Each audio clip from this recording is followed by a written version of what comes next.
Hello friends, मैं प्रकाशन Chaurasia, Raghunath Nagar colony, 12 पत्थर, शिवनी से।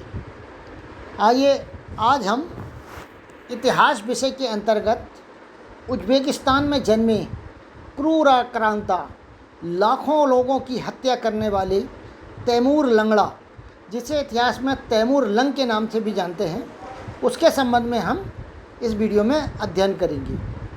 देखेंगे कैसे उसने दिल्ली सल्तनत पर इस्लाम का प्रचार का वास्ता देकर आक्रमण किया और भारी लूटपाट, विध्वंस और हत्याएं कर दिल्ली को पूरी तरह बर्बाद कर दिया, जिससे उबरने में दिल्ली को लगभग 100 वर्ष लग गए ऐसा माना जाता है। और इतिहास विषय में इसके अध्ययन का मूल कारण ये भी था क्योंकि इसके ही कारण तुगलक वंश जो कमज़ोर था वह और कमज़ोर हो गया और इसका ही एक गवर्नर खिजर खां जो था, उसने अंतिम शासक, जो तुगलक वंश के अंतिम शासक थे, दौलत खां, उसको परास्त कर तुगलक वंश का अंत कर दिया था और सैयद वंश की स्थापना की थी। और दिल्ली सल्तनत के इतिहास में इसका एक महत्वपूर्ण रोल था, इसलिए इसका अध्ययन हम महत्वपूर्ण समझते हैं और परीक्षा के दृष्टिकोण से भी कई बार इससे प्रश्न पूछे जाते हैं। आगे हम देखेंगे अब तैमूर लंग के ऐतिहासिक स्रोत। किसी भी इतिहास को जानने के लिए जिन स्रोतों का उपयोग किया जाता है उन्हें ऐतिहासिक स्रोत के नाम से हम जानते हैं। तैमूर लंग के इतिहास को जानने के लिए जिन ऐतिहासिक ग्रंथों का सहारा लिया गया वह था तारीख़ फ़िरोज़शाही। अब यहाँ पर ये देख लें कि तारीख़ फ़िरोज़शाही नाम का जो ग्रंथ था, इसे 2 इतिहासकारों ने लिखा था, मतलब दोनों ने अलग अलग ग्रंथ लिखा था, लेकिन दोनों का नाम तारीख़ फ़िरोज़शाही था। इसमें एक जियाउद्दीन बर्नी और दूसरे थे शम्स सिराज अफ़ीफ़। तैमूर लंग के संबंध में जिन्होंने लिखा है वो थे शम्स सिराज, और शम्स सिराज के ऐतिहासिक ग्रंथ में तैमूर लंग के संबंध में इसका विवरण देखने को मिलता है। दूसरा विवरण जो जिसमें तैमूर के संबंध में जानकारी मिलती थी वह है तैमूर लंग के द्वारा स्वयं रचित अपनी आत्मकथा तुजु के तैमूरी में तैमूर लंग के संबंध में हमको जानकारी मिलती है। दिल्ली आक्रमण के समय तैमूर का जो विवरण है वह भी इसी ग्रंथ में हमको देखने को मिलता है। इस ग्रंथ में तैमूर ने लिखा कि ए पैगंबर, मैंने इस्लाम में विश्वास ना रखने वाले काफिरों को थोड़े समय में ही मौत के घाट उतार दिया। और ये विवरण उन्होंने उस वक्त लिखा था कि जब उन्होंने लाखों हिंदुओं को काफिर मानकर उनका भारी नरसंहार किया था। तो इस तरह से ये ऐतिहासिक स्रोत है जिससे हमको तैमूर लंग के संबंध में जानकारी मिलती है। आगे हम देखेंगे तैमूर लंग के संबंध में इसके जो अन्य नाम थे, जिसको इतिहास में कई जगह तिमूर के नाम से जानते हैं, कहीं टैमरलैन के नाम से जानते हैं, कहीं अमीर तैमूर के नाम से जानते हैं, और इसका जो मूल नाम था शुजाउद्दीन तैमूर था। इसका जन्म 6 अप्रैल 1336 को शहर सब्ज़ जो उज्बेकिस्तान में था वहाँ पर इनका जन्म हुआ था। इनके पिता अमीर तुर्गाई वरलस थे, माता तकीना खातून थी। इनकी पत्नी का नाम शराय मुल्क खानूम के नाम से जाना जाता है। इनका धर्म सुन्नी इस्लाम धर्म था, जो कट्टर इस्लाम धर्म को मानने वाला था। राजवंश की अगर हम बात करें तो तैमूर गुरकानी राजवंश से संबंधित है, जिसे तैमूर राजवंश भी कहा जाता है। और माना जाता है कि प्रसिद्ध शासक बाबर वो तैमूर के ही वंशज थे, अर्थात जो बाबर थे वो तैमूर के ही वंशज माने गए हैं। 1369 में इनके पिता अमीर तुर्गाई वरलस की मृत्यु के पश्चात इनको समरकंद की गद्दी पर बैठने का अवसर मिला। अब आगे देखेंगे तैमूर लंग के संबंध में कि इनका नाम तैमूर लंग कैसे पड़ा।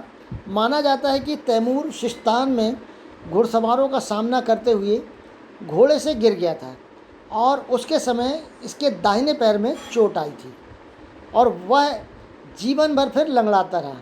इस कारण से उसे तैमूर लंगड़ा के नाम से जाना जाने लगा, लेकिन बाद में यह तैमूर लंगड़ा से तैमूर लंग हो गया और इतिहास में फिर तैमूर लंग के नाम से यह प्रसिद्ध हो गया था। तैमूर एक कट्टर सेनापति, एक कुशल शासक एवं राजनीतिज्ञ था और हम इसलिए उसको कुशल शासक और सेनापति मानते हैं। उसका कारण है कि तैमूर का साम्राज्य Transoxiana, Turkestan, Afghanistan, Persia, Syria, Georgia, Kyrgyzstan, Baghdad एवं भारत तक फैला हुआ था, जो इस बात का प्रमाण था कि वह एक कुशल शासक था। 1380 से 87 ईस्वी के दौरान उसने खुरासान, सिस्तान, अफ़गानिस्तान, फ़ारस, अज़रबैजान एवं कुर्गिस्तान पर आक्रमण कर उसको जीत लिया था। 1395 में उसने बगदाद पर आक्रमण कर उसे जीता है। इसी तरह जब भारत पर आक्रमण किया था उसने, तो तैमूर का उद्देश्य भारत पर शासन करना बिल्कुल नहीं था, वरन वह वहाँ केवल लूटपाट करना चाहता था, क्योंकि उसने सुना था कि भारत एक बहुत ही धनाढ्य देश है और यहाँ पर बहुत सारा धन मिलता है। अतः लूटपाट के उद्देश्य से उसने यहाँ पर आक्रमण किया था। आगे हम देखेंगे तैमूर लंग ने अपनी जो इन विजयों से उत्साहित होकर भारत के खिज्र खां के आमंत्रण पर, भारत में जो खिज्र खां एक गवर्नर थे, उनके आमंत्रण पर भारत में आक्रमण का निर्णय लिया। जब उन्होंने यह निर्णय लिया तो वहाँ पर जो अमीर थे, जो तैमूर के अमीर थे और सरदार थे, वह इतनी दूर आक्रमण करने नहीं जाना चाहते थे, क्योंकि उनको ये बहुत दूरी हो रही थी। लेकिन तैमूर ने इस्लाम के प्रचार का वास्ता देकर एवं कहा कि मूर्ति पूजा का विध्वंस करना अपना पवित्र ध्येय बताकर उन्होंने आक्रमण के लिए तैयार कर लिया, और इस तरह सारी सेना फिर आक्रमण के लिए भारत में तैयार हो गई। 1398 के आरंभ में सबसे पहले उन्होंने अपने पोते पीर मोहम्मद को भारत आक्रमण के लिए भेजा। उसने मुल्तान पर विजय प्राप्त की। अप्रैल 1398 को भारी सेना के साथ तैमूर भारत पर आक्रमण के उद्देश्य से रवाना हुआ और अनेक गर्मी, सर्दी और रास्ते की कठिनाइयों को सहते हुए 13 अक्टूबर को मुल्तान से 70 मील दूर तुलुम्बा नामक नगर में भारी लूटपाट एवं हिंसा की, और बाद में भटनेर पर भी उन्होंने क्या किया, अपना कब्जा कर लिया। रास्ते में लूट एवं हिंसा करते हुए तैमूर अक्टूबर 1398 को सतलज नदी पर रुका। जब सतलज नदी के पास पहुंचा तो वहाँ रुका, लेकिन वहाँ सारंग खां ने उसका रास्ता रोका और उसे तब तैमूर लंग ने उसे पराजित कर विभिन्न नगरों में लूटपाट करता हुआ तैमूर दिसंबर 1398 के प्रथम सप्ताह में दिल्ली के निकट पहुंच गया। इस तरह से उसका जो लक्ष्य था दिल्ली पर पहुंचने का, वो दिल्ली के निकट पहुंच गया था। अब जब वह दिल्ली के निकट पहुंचा था तो वहां पर अब तक के उन्होंने लगभग 1 लाख से अधिक लोगों को अपना बंदी बना चुका था, और 1 लाख से अधिक हिंदुओं को जब वह बंदी बनाता तो अब वह उनको आगे भी नहीं ले जाना चाहता था। और उसका कारण ये था कि वो जानता था कि अगर मैं इसको आगे इन लोगों को, बंदियों को आगे ले जाऊंगा तो मेरी बहुत सारी सेना इन्हीं के देख रेख में ही लग जाएगी, तथा कहीं ये मतलब छूटे तो निश्चित तौर पर ये वहाँ के जो शासक थे दिल्ली के, महमूद शाह, उनका साथ देंगे और मेरा विरोध करेंगे। अतः इस कारण से वह उनको आगे नहीं ले जाना चाहता था और वह छोड़ना भी नहीं चाह रहा था। अतः उन्होंने अपने सैनिकों को निर्देश दिया कि सभी बंदियों की हत्या कर दी, और यह भी कहा उसने कि यदि कोई उनकी हत्या ना करे तो उसकी भी हत्या कर दी जाए। इस तरह से जब उन्होंने अपने सैनिक को ऐसा कठोर निर्देश दिया तो उनके सैनिकों ने वहाँ पर सभी बंदियों की हत्या कर दी। सर डेविड प्राइस ने अपनी पुस्तक memoirs of the principal events of Mohammedan history में लिखा कि मानवता के इतिहास में इस तरह की क्रूरता करने वाला कोई दूसरा उदाहरण हमको देखने को नहीं मिलता। ये मोमडन हिस्ट्री में डेविड प्राइस ने लिखा। उसके बाद उन्होंने दिल्ली पर आक्रमण कर दिया। उस वक्त दिल्ली पर महमूद शाह का शासक था और मल्लू खां उनका सेनापति था। दिल्ली का शासक महमूद शाह ने तथा सेनापति मल्लू खां ने उसका सामना किया, किंतु वैसे ही जो महमूद शाह था वो एक कमज़ोर शासक था और इस युद्ध में महमूद शाह की पराजय हुई और वह जान बचाकर गुजरात भाग गया एवं उसका सेनापति भी मल्लू खां वहाँ से भाग गया तथा अपनी सेना एवं जनता जो अकेली रह गई थी उसे तैमूर के रहमो करम पर छोड़ दिया। तब दिल्ली पर तैमूर की सेना ने भारी लूटपाट की, हिंसा की एवं महिलाओं के साथ बहुत अधिक दुर्व्यवहार किया है। मोहम्मद कासिम फरिश्ता ने अपनी किताब history of the rise of Mohammedan power in India में लिखा कि हिंदुओं ने जब देखा कि उनकी माँ बहनों के साथ लूटपाट के साथ गलत व्यवहार हो रहा है तो वो सारे तैमूर के सैनिकों पर टूट पड़े। अब चूँकि वो सामान्य जनता थी, लेकिन अपनी माता बहनों की इज्जत बनाने के लिए वो क्या करे, तैमूर के सैनिकों पर टूट पड़े। इस पर क्रुद्ध तैमूर के सैनिकों ने फिर भारी नरसंहार किया और पूरी दिल्ली में अत्यधिक हिंसा की और उनके कटे हुए सिरों की एक मीनार बना थी। मतलब इतनी ज़्यादा हिंसा की कि कटे हुए सिरों की उन्होंने मीनार बना दी।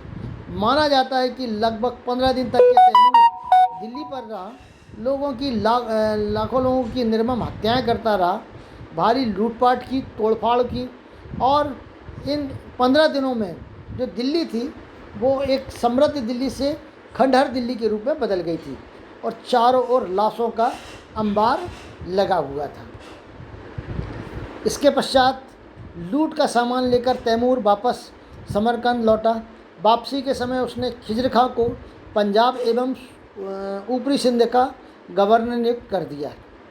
दिल्ली उस वक्त पूर्णतः बर्बाद हो चुकी थी और वैसे ही उसको छोड़ दिया और समरकंद वापसी के लिए निकल पड़ा। जब वापसी के लिए निकला था तो वापसी के समय भी 20 छोटी बड़ी लड़ाई लड़ता हुआ वह लूट मार करता हुआ वापस समरकंद लौट गया और लौटते समय उसने दुनिया की कुल आबादी के लगभग 5% लोगों की हत्याएं तैमूर ने कर दी थी। अर्थात उस वक्त कुल जो पॉपुलेशन थी विश्व की उसकी 5% लोगों की हत्या तैमूर अकेले ने कर दिया था। इसलिए इसको एक क्रूर आक्रांता माना जाता है। दिल्ली अब खंडहर में बदल गई थी और उसे उभरने में लगभग 100 वर्ष लग गए, ऐसा माना जाता है। कुछ समय बाद दिल्ली में पुनः महमूद शाह एवं मल्लू खां ने वापस आकर गद्दी संभाली। 1412 में महमूद शाह की भी मृत्यु हो गई थी क्योंकि एक कमज़ोर शासक था और दिल्ली भी पूरी तरह बर्बाद हो चुकी थी। अब सत्ता उसके बाद महमूद शाह के बाद दौलत खां के हाथ में आ गई थी, लेकिन दौलत खां भी बहुत अधिक समय तक के शासन नहीं कर पाया। 1414 ईस्वी में खिजर खां, जिसे गवर्नर बनाया था सिंध का और पंजाब का, तो उस खिजर खां ने दिल्ली पर आक्रमण कर दौलत खां को हरा दिया और इस तरह जो अंतिम शासक थे दौलत खां, उस अंतिम शासक को हत्या कर तुगलक वंश का उन्होंने अंत कर दिया और दिल्ली में सैयद वंश की स्थापना कर दी। तो इस तरह से ये तैमूर लंग के संबंध में ये जो वीडियो था, आशा है कि आपको पसंद आया होगा। पसंद आए तो लाइक करिएगा, सब्सक्राइब करिएगा और सब्सक्राइब इसलिए करिएगा कि आने वाले अब जो वीडियो हैं जो सैयद वंश के संबंध में है, जिसके पहले शासक खिजर खां हैं, उनके संबंध में ये वीडियो आने वाला बनेगा, तो उसके संबंध में आपको शीघ्रता से जानकारी मिल पाए और अपने अन्य मित्रों को भी सेंड करिएगा। धन्यवाद।